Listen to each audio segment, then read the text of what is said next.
So I think we'll just begin with answering. Ian can talk about what are GSAs, what are safe spaces, and a little bit about that. Cool. Thanks. Again, Ian Sullivan, Operations Coordinator at Odyssey Youth Center. Briefly, the personal thing, since Megan did as well. This is a fundraiser, by the way, for Odyssey, which is why I'm a little scrappy today. Personal thing, I was involved in my high school GSA as well as HERO, the Gay Straight Alliance at Gonzaga University. So this is very much near and dear to my heart as well as part of my job. But I also have lots of visuals, so I warn you now, I like visual aids.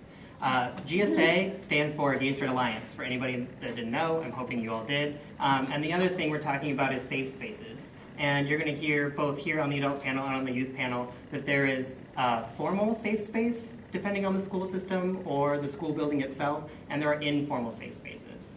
You'll hear more about the formal from this panel and more about the informal from the youth, because you all know that everyone passes around who the safe people are, where the safe locations are, for whatever group is being marginalized or picked on. So there's always informal safe spaces within every community. But a couple things from who knows about GLSEN? Yes. Okay, that makes me happy. I am in love with GLSEN. It stands for the Gay, Lesbian, Straight Education Network. And most of the stats you hear about LGBT and allied youth in the schools at middle school and high school level is through their study that they do every other year, I think. So I've got some of those stats here for you today, but briefly while I've got this, for those of you educators in the room, I know we've got teachers and principals, etc. GLSEN has something called the Safe Space Kit. And this is kind of your go-to how to create safe spaces in your schools.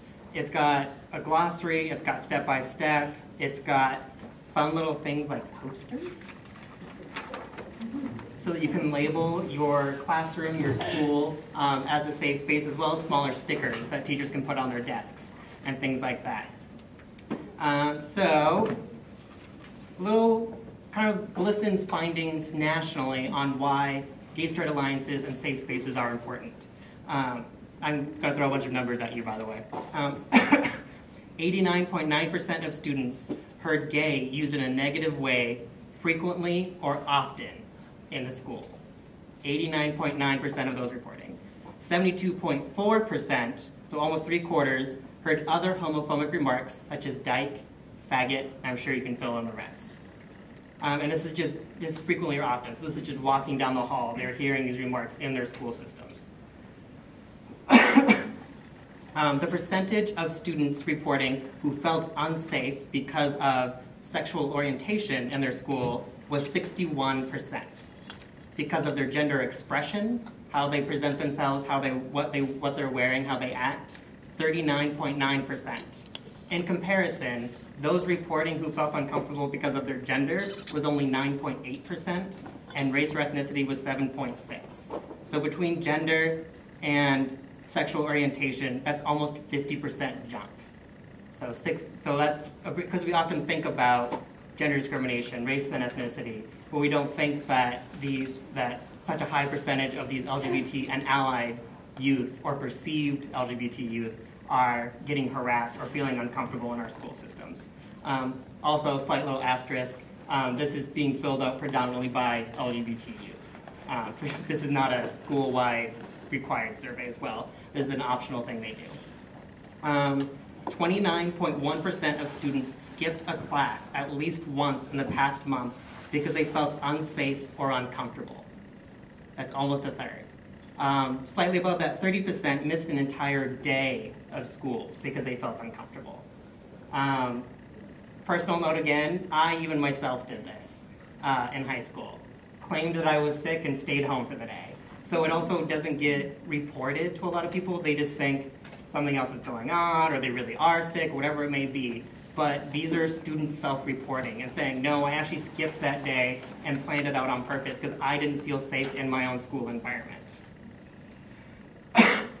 Those frequently harassed because of their sexual orientation had GPAs of almost half a grade level of a grade letter lower than those who reported less harassment. So this is affecting not their studies when they are actually attending school and because they are not feeling comfortable going to school. Those with GSAs, so schools with students who have schools with GSAs versus those schools that don't have GSAs, had less reports of feeling unsafe, less reports of feeling unsafe because of their sexual orientation, less reports of feeling unsafe because of their gender expression, and reported missing less school time because they had a GSA in their school. So there is actual empirical data showing that these GSAs, these student clubs, are making it at least marginally safer for students. The other thing I want to throw up a little bit, has anybody been on the GLSEN website?